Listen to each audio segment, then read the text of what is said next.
अस्सलाम वालेकुम गाइस। आज की वीडियो में हम देखेंगे कि हमने किस तरह से स्क्विड प्रॉक्सी सर्वर जो हमने अपनी लास्ट वीडियो में बनाया है उसको माइक्रोटिक के साथ किस तरह से हमें उसको जोड़ना है या कनेक्ट करना है। ठीक है, तो सबसे पहले आपको इसकी जो है केबल्स किस तरह से लगानी है मैं वो बताता चलो। पहले सपोज जो ये लेफ्ट साइड पे है ये मेरा स्क्विड प्रॉक्सी सर्वर है और जो राइट साइड पे है वो मेरा माइक्रोटिक सर्वर है। पहले स्क्विड प्रॉक्सी सर्वर पे हम आते हैं। स्क्विड प्रॉक्सी सर्वर में 2 लैन कार्ड लगाए थे, मैंने आपको पहले ही बताया। 2 लैन कार्ड हमने इसमें लगाए।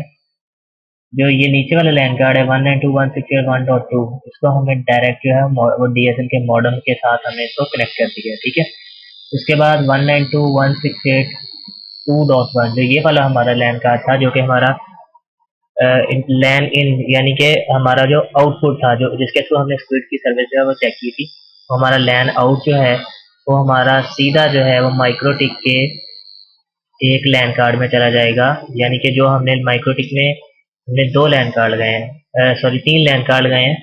माइक्रोटिक में हमने 3 लैन कार्ड लगाए हैं। तो एक स्क्विड का जो एक लैन कार्ड है वो क्रॉस ओवर केबल के थ्रू दूसरे माइक्रोटिक के एक न्यू लैन कार्ड के साथ कनेक्ट हो जाएगा। इसका आईपी हम रखेंगे 192.168.2.2, क्योंकि ये 2.1 ये डिफ़ॉल्ट गेटवे हो जाएगा माइक्रोटिक का, और ये हम इसको आईपी उसी सीरीज में दे देंगे 2.2, 2.3, 2.4, इस तरह हम कोई भी दे सकते हैं। ठीक है, अच्छा माइक्रोटिक की जो वैन होगी वो आपको पता है, जैसे हम नॉर्मली कॉन्फ़िगर करते हैं कि वो वैन जो है वो भी इंटरनेट के मॉडेम में चली जाएगी, और उसकी जो लैन होगी वो लैन आगे स्विच में लग जाएगी, स्विच से आगे यूजर्स को चली जाएगी। आपकी जो कोई भी वायरलेस डिवाइस है, बुलेट होगी, रॉकेट हो गया, 5210 होगी, वो उसके अंदर लग जाएगी।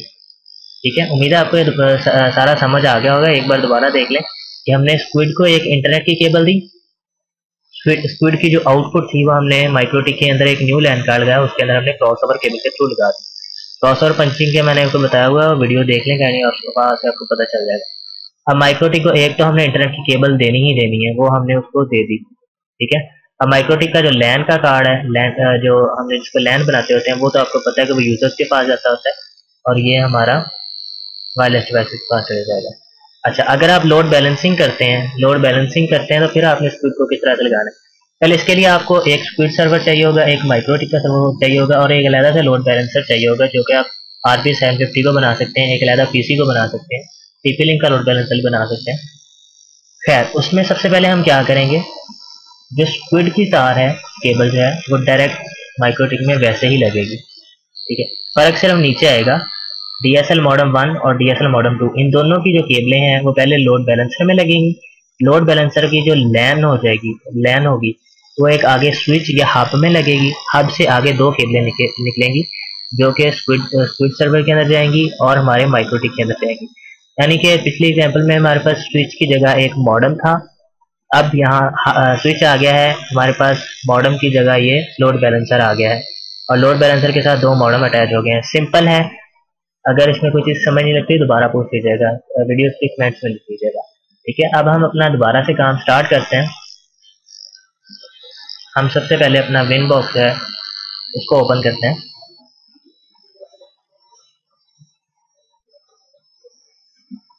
ठीक है, विन बॉक्स को हमने ओपन कर लिया। मैंने इसके अंदर ऑलरेडी जो है वो कॉन्फ़िगरेशन कर ली है, लेकिन मैं आपको दोबारा से करके दिखाऊंगा ताकि आपको हर चीज़ का स्टेप बाय स्टेप पता चल जाए।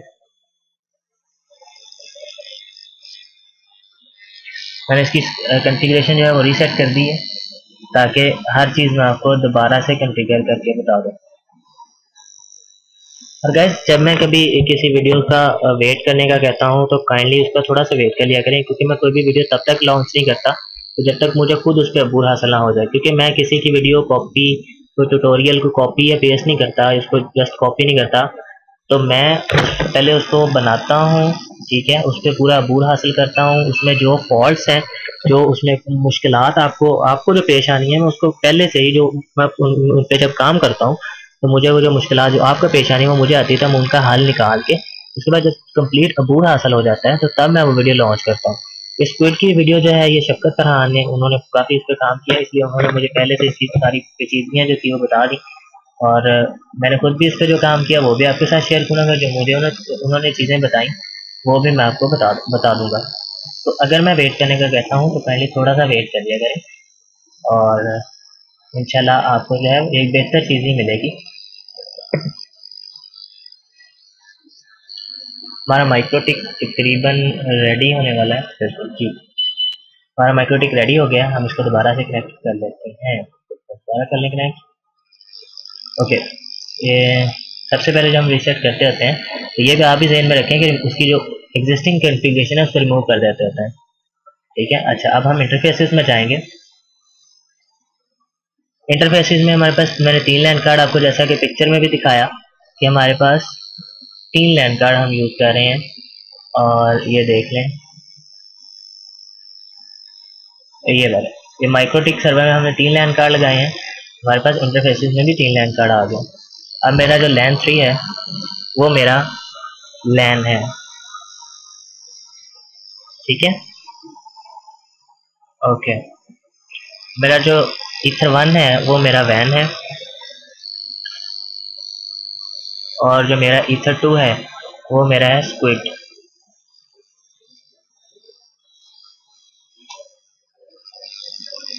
ठीक है, ये स्क्विड का इतना आ गया मेरे पास, इसको मैं ओके कर दूंगा।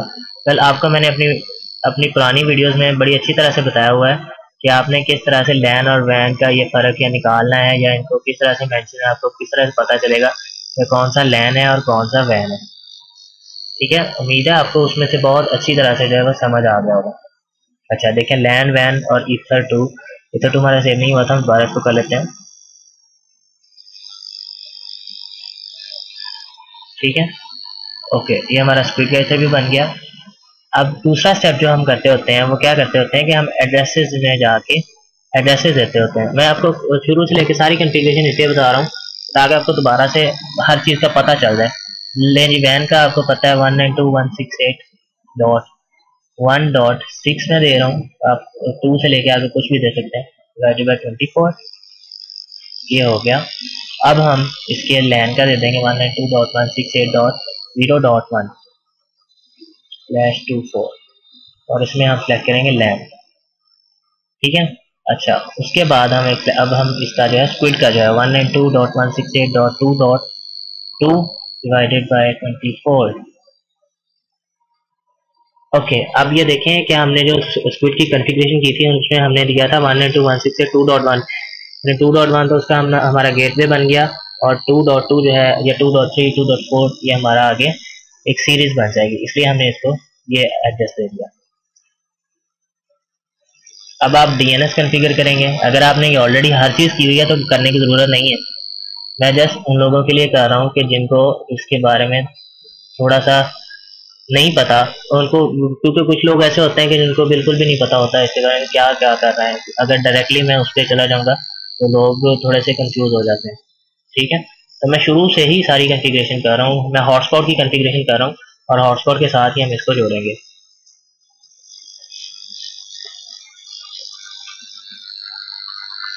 आपको पता है कि हमारा जो डीएसएल का जो गेटवे होता है 192.168.1.1 होता है।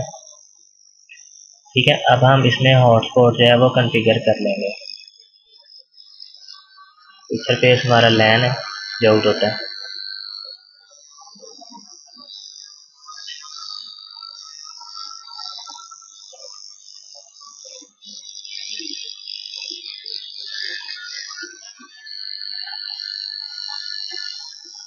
अच्छा, ये कॉन्फ़िगर हो गया हमारा। इसमें आपको पता है कि मैं थोड़ी चेंजिंग करता होता हूँ ताकि हमारी कॉन्फ़िगरेशन जो है वो ज़्यादा अच्छे तरीके से काम करे। ये तो आपको सारा पता है, जस्ट मैं एम ही आपको कर रहा हूँ। अच्छा, अब हमने क्या करना है कि हम अपने सिस्टम पे पहले एक बार इंटरनेट एक्सेस लेके देख लेते हैं कि इंटरनेट जो है, एक बार आईपी रिन्यू करेंगे, क्योंकि ये देखें इसने कोई अजीब सा ही आईपी उठा लिया हुआ है, इसलिए मैं इसका आईपी एक बार रिन्यू करूँगा अपने सिस्टम का ताकि ये इसके साथ कनेक्ट आसानी से हो जाए। ओके, अब ये कनेक्ट हो जाएगा। अब ये माइक्रोटिक का जो डीएचसीपी पूल बना है उसमें से ये उठाएगा।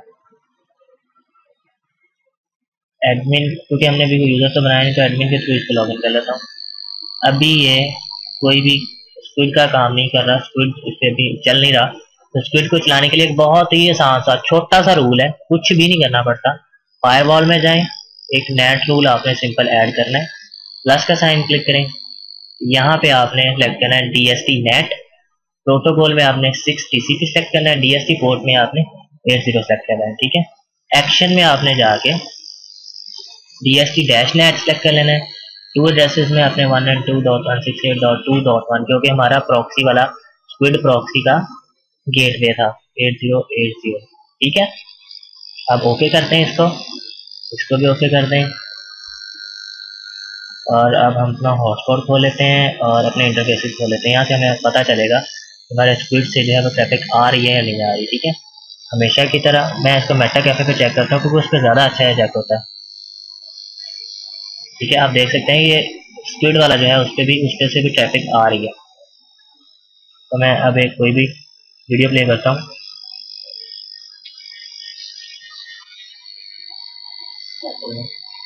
हाँ,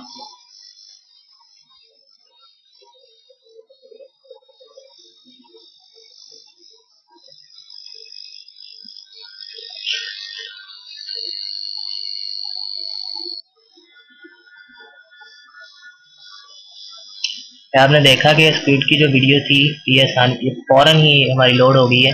अब स्पीड में से कोई ट्रैफिक नहीं आ रही क्योंकि एक बार ही वो जो थी वो लोड हो चुकी है, ठीक है।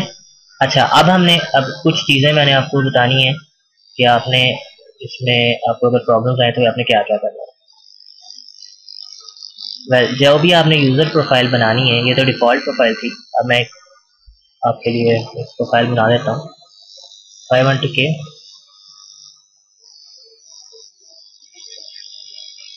ठीक है। अच्छा, ये बहुत इंपॉर्टेंट पॉइंट है, बहुत ही ज़्यादा इंपॉर्टेंट पॉइंट है। अगर आप अपनी प्रोफाइल्स में ट्रांसपेरेंट प्रॉक्सी को इनेबल रखेंगे तो आपकी स्क्विड की प्रॉक्सी काम नहीं करेगी, आपकी ट्रैफिक जो है वो स्क्विड के थ्रू होके नहीं जाएगी, आपका यानी कि स्क्विड आने का कोई फ़ायदा नहीं होगा। तो इसके लिए ट्रांसपेरेंट प्रॉक्सी को हम ऑफ रखेंगे, ठीक है। ये ऑफ रखेंगे। आपने स्पीड जो देनी वो तो नॉर्मल हम जो देते होते हैं, ठीक है, स्पीड जो आम आम तरीके से देते हैं। ट्रांसपेरेंट प्रॉक्सी हमने ऑफ रखनी है तो हमारा स्पीड जो है वो काम करने लग जाएगा। अच्छा, एक बात और कि अगर हमारा स्क्विड किसी वजह से स्क्विड का पीसी, स्क्विड बॉक्स, कुछ भी कह सकते हैं, स्क्विड सिस्टम, अगर हमारा वो काम करना बंद हो जाए किसी भी वजह से, वो पावर फेलियर हो या वो किसी किस्म का प्रॉब्लम हो, उसकी स्क्विड की जो मेमोरी फुल हो गई हो, उसमें कोई एरर आ गया हो, उस वजह से अगर वो काम करना छोड़ दे तो आपका जो है माइक्रोटिक के थ्रू जो भी यूज़र बैठे होंगे उनके ऊपर नेट चलना बंद हो जाएगा, चाहे पीछे से इंटरनेट सर्विस आ ही क्यों ना रही हो। तो उसके लिए आपने क्या करना है कि जो हमने ये एक नेट रूल बनाया था, इस नेट रूल को क्लिक करके इसको डिसेबल कर देंगे तो आपका इंटरनेट चल जाएगा, सिर्फ स्क्विड बंद हो जाएगा, यानी स्क्विड की आपकी जो प्रॉक्सी थी वो बंद हो जाएगी, बाकी जो है आपका इंटरनेट चलता रहेगा, इंटरनेट में आपके किसी किस्म का खलल नहीं आएगा, ठीक है। तो ये तो होगी एक बात।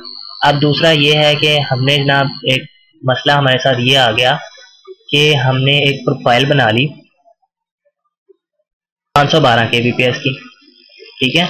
ये प्रोफाइल तो हमने बना ली, इसको हम असाइन भी कर देते हैं एडमिन को। डिफॉल्ट प्रोफाइल थी पहले, हमने एडमिन को लगा दी, अप्लाई कर दिया और ओके कर दिया।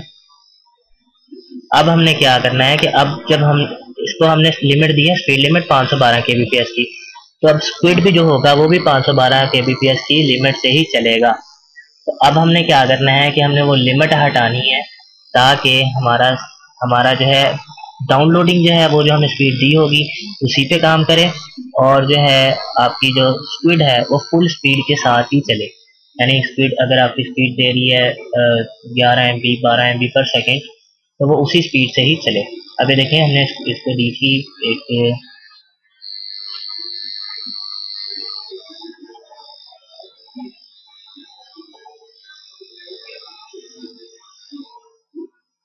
हमने इसको लिमिट दी है और मैं आपको दिखाता हूँ कि ये लिमिट के साथ ही उसी लिमिट के अंदर काम करेगा। तो फिर इसमें तो ब्राउज़र में लोड हो गया जल्दी जल्दी, आपको दूसरे ब्राउज़र में दिखाता हूँ कि लिमिट के अंदर काम करेगा, इसलिए हमने वो लिमिट तोड़नी है।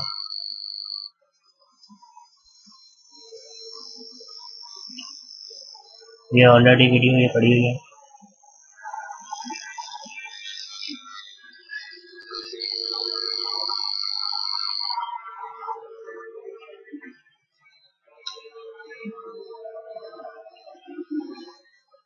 ये देखें, अब ये देखें, ये 512 की स्पीड से जा रहा है, इसलिए बफरिंग जल्दी जल्दी नहीं हो रही।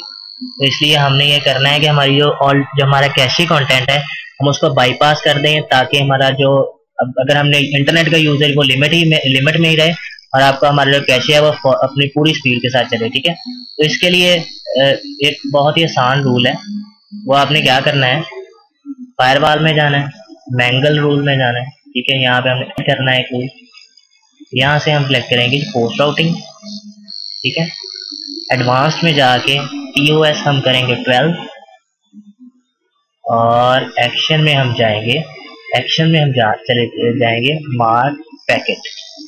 मार्क पैकेट में हम यहाँ करेंगे मार्क डैश प्रॉक्सी। ठीक है, पास थ्रू का हम जो है वो डिसेबल कर देंगे, ओके कर देंगे।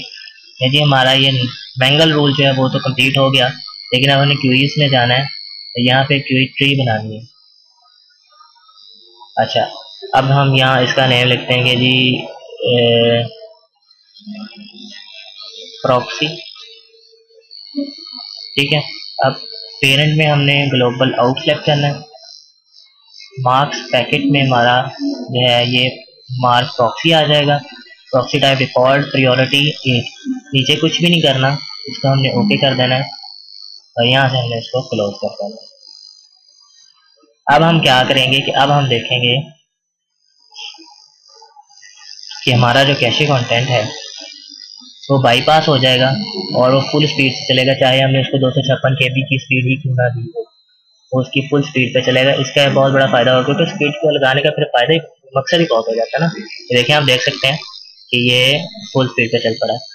तो उम्मीद है आपको मेरी ये भी वीडियो पसंद आई होगी। अगर पसंद आई है तो उसको शेयर किया करें।